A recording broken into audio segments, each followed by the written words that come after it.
Assalamualaikum warahmatullahi wabarakatuh. Anak-anak kelas 12 SMA Negeri 1 Mertoyudan Magelang.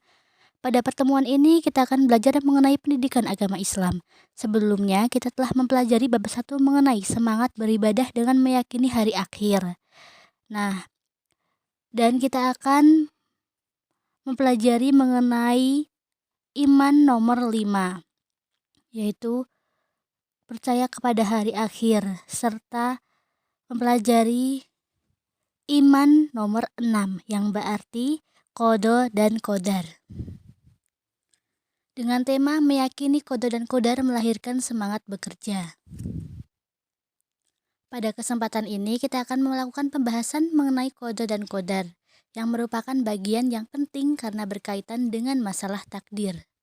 Ketika kita keliru memahaminya, maka kita akan keliru pula dalam memahami makna kehidupan. Terdapat dua aliran Islam yang keliru dalam memahami qada dan qadar. Yang pertama adalah paham Jabariyah. Takdir adalah sesuatu yang telah diatur tanpa ada daya manusia sebagai pelaku kehidupan. Dan Jabariyah itu ialah paham yang menafikan perbuatan dari hamba secara hakikat dan menyerahkan perbuatan tersebut kepada Allah Subhanahu wa Ta'ala. Yang artinya manusia tidak punya andil apapun dalam melakukan perbuatannya, dan Tuhanlah yang menentukan segalanya. Nah, paham ini menganggap semua takdir itu dari Allah. Oleh karena itu, menurut mereka, orang menjadi kafir atau muslim atas kehendak Allah Subhanahu wa Ta'ala. Contohnya seperti ini. Ketika seorang pelajar yang tidak mampu untuk mengikuti pelajaran dan selalu gagal dalam mengikuti ujian, ia lalu menyandarkan kegagalan itu kepada takdir dan yakin bahwa kebodohannya itu suatu ketetapan dari Allah. Lalu dia menjadi malas untuk belajar karena menganggapnya tidak berguna. Dan dia yakin sudah ditakdirkan oleh Allah menjadi seseorang yang bodoh. Tapi mungkin saja dia jadi rajin beribadah dan berdoa, berharap Allah merubah takdirnya. Tapi mungkin juga dia enggan untuk berusaha, untuk malas berdoa, karena dalam kemalasannya itu ia telah yakin bahwa Allah telah menetapkan takdir itu atas dirinya sendiri. Nah, jika kalian para pelajar yang membenarkan perilaku ini, maka kalian mengambil pemahaman Jabariyah. Untuk selanjutnya ada pemahaman Qadariyah. Paham Qadariyah itu punya pandangan yang lebih ekstrim, bahwa hanyalah kita yang sepenuhnya menguasai dan menentukan apa yang terjadi pada diri kita, bukan atas kehendak Tuhan. Dan Qadariyah itu sebuah firqah yang mengingkari ilmu Allah terhadap perbuatan hambanya. Ia berkeyakinan bahwa Allah belum membuat ketentuan terhadap manusia. Nah, dalam paham tersebut, mereka beranggapan bahwa segala sesuatu yang mereka lakukan itu bukan kehendak Allah. Nah, buat para pelajar yang melakukan pemahaman ini, kalian melakukan pemahaman Qadariyah. Nah, seperti contohnya begini, seorang pelajar itu bisa belajar dan mendapatkan hasil yang memuaskan tanpa kesulitan sedikit pun. Lalu dia beranggapan bahwa kecerdasannya itu atas kerja kerasnya sendiri, seolah-olah tidak membutuhkan Allah. Dan pada akhirnya dia menjadi malas berdoa dan malas beribadah karena menganggap beribadah dan berdoa itu membuang waktunya untuk belajar dan terus belajar.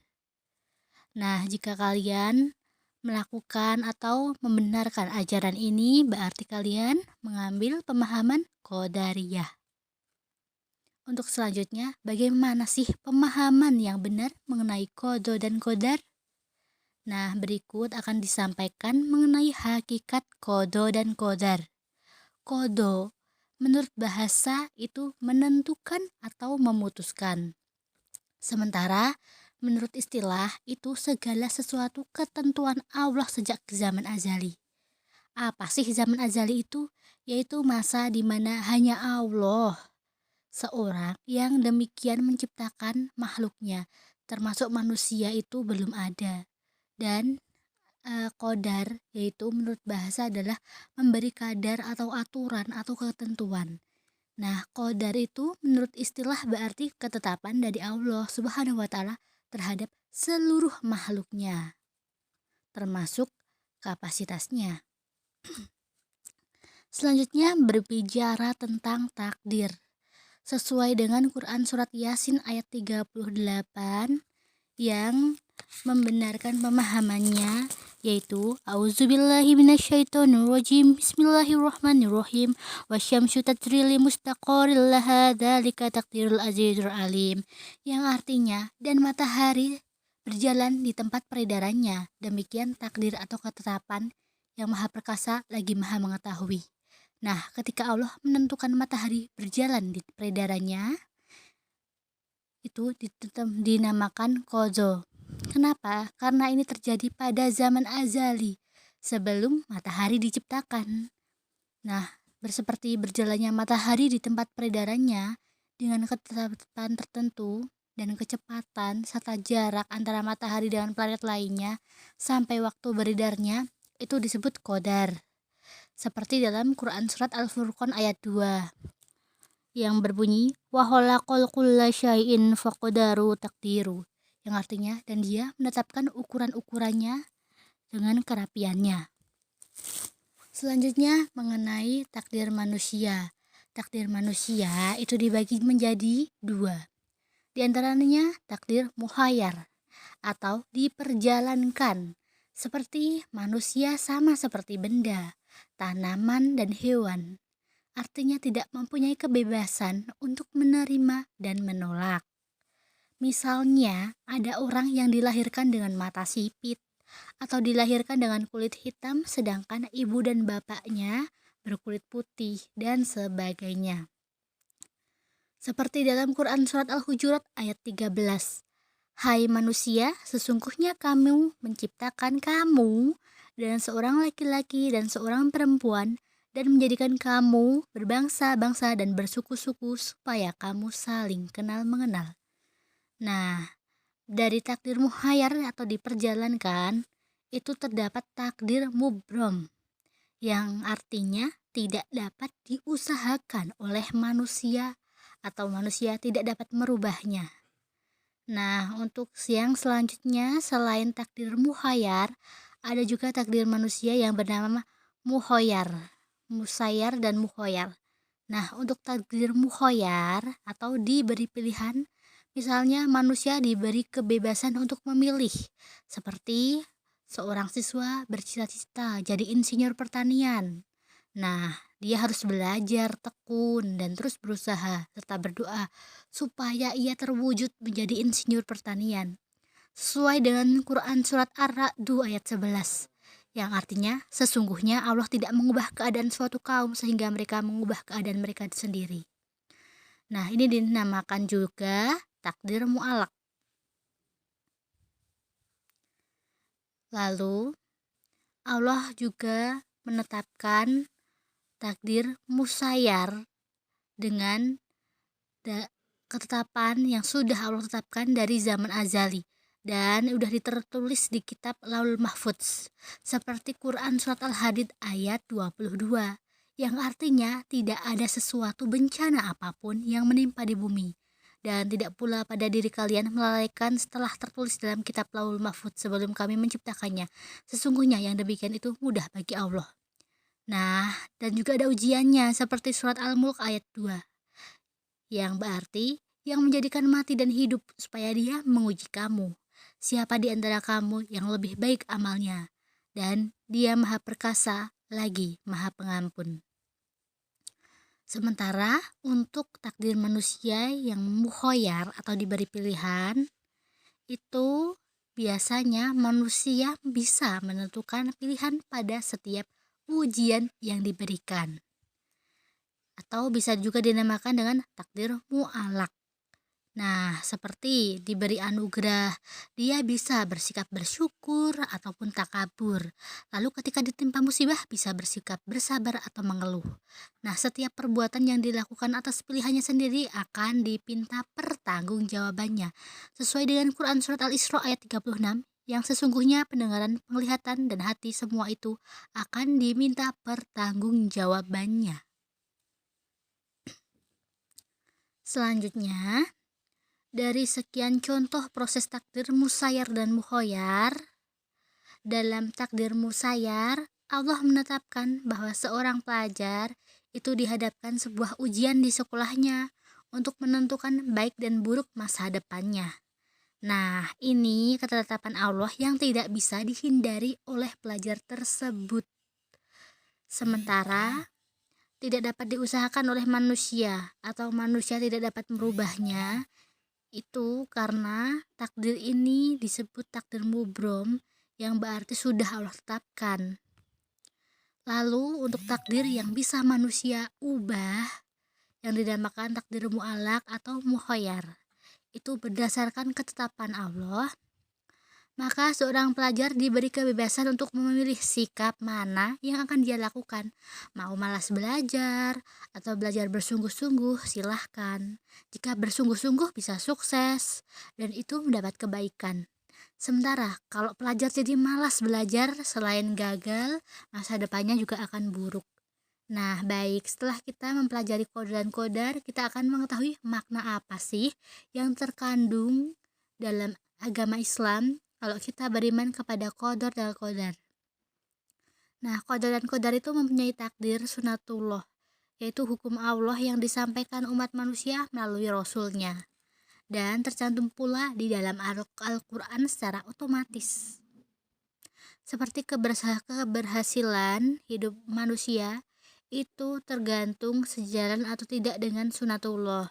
Misalnya kalau malas belajar, kalian jadi bodoh, terus juga susah dapat pekerjaan, jadi miskin, dan apapun yang kalian inginkan sulit untuk tercapai. Nah, berikutnya mengenai qadar dan qadar itu bisa menjadikan sebuah takdir. Nah, takdir itu bisa kalian usahakan melalui ikhtiar.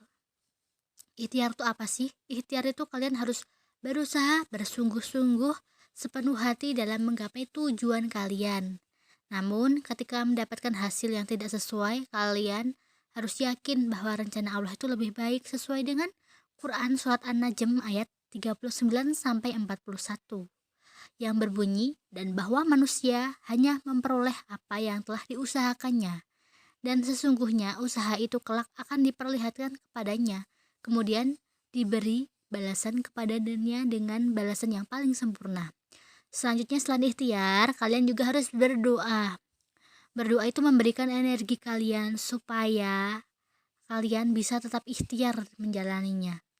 Karena Allah tuh selalu berkata begini, Allah itu berjanji akan mengabulkan setiap orang yang bersungguh-sungguh berdoa kepadanya. Sesuai dengan Quran Surat Al-Baqarah ayat 186 yang berbunyi, Aku mengabulkan permohonan orang yang berdoa apabila ia berdoa kepadaku. Nah, selain ikhtiar, berdoa, dan tawakal, kalian juga harus melakukan tawakal yang berarti menyerahkan segala urusan itu kepada Allah. Seperti dalam Quran Surat Ali Imran ayat 159. Nah, setelah kalian mengetahui apa maknanya iman, qadar dan qadar, kalian akan mempelajari apa sih hikmah beriman kepada qadar dan qadar. Nah, hikmah yang kalian dapat, kalian bisa yakin bahwa sesuatu yang terjadi di alam ini tidak lepas dari sunatullah. Lalu, semakin termotivasi untuk senantiasa berikhtiar atau berusaha lebih giat lagi dalam menggapai tujuan kalian.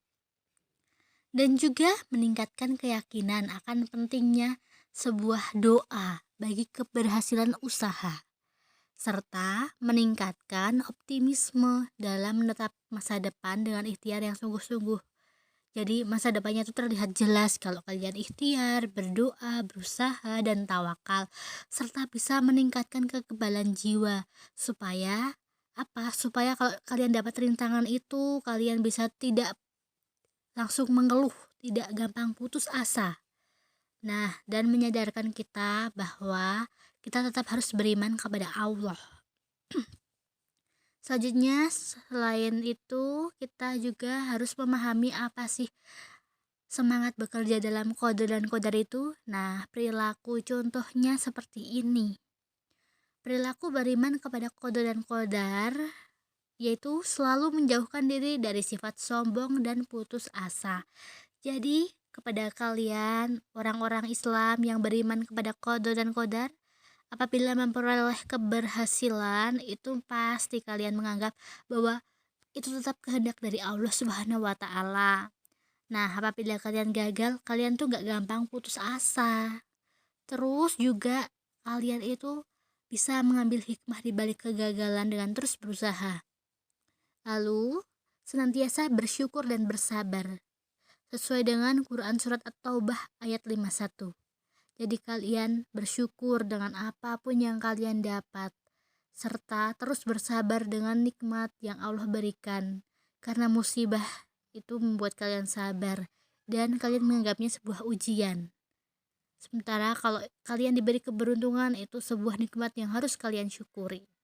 Selanjutnya harus bersikap optimis dan giat bekerja seperti Quran Surat Ali Imran ayat 159. Yang mana kalian harus bersifat dan bersikap semangat untuk terus giat bekerja, berusaha untuk mengubah takdir. Karena kan manusia juga diberikan takdir. Takdir ada yang bisa dirubah, ada yang tidak. Nah, yang bisa dirubah seperti kalian mau jadi tentara, dokter, pilot, guru, itu kalian bisa merubah takdir tersebut. Cita-cita kalian itu menjadi sesuatu yang ingin kalian wujudkan dengan baik. Nah, kita udah mengetahui qada dan qadar, maknanya, terus hikmahnya. Selanjutnya, kalian harus bisa meyakini dan beriman tentang qada dan qadar sesuai dengan rukun iman yang keenam. Nah, untuk adik-adik semuanya, terima kasih telah berusaha mengerti materi yang disampaikan. Semoga kita senantiasa mendapatkan kesehatan dan kebaikan dari Allah Subhanahu wa Ta'ala. Terus ikhtiar, berusaha dan berdoa. Wassalamualaikum warahmatullahi wabarakatuh.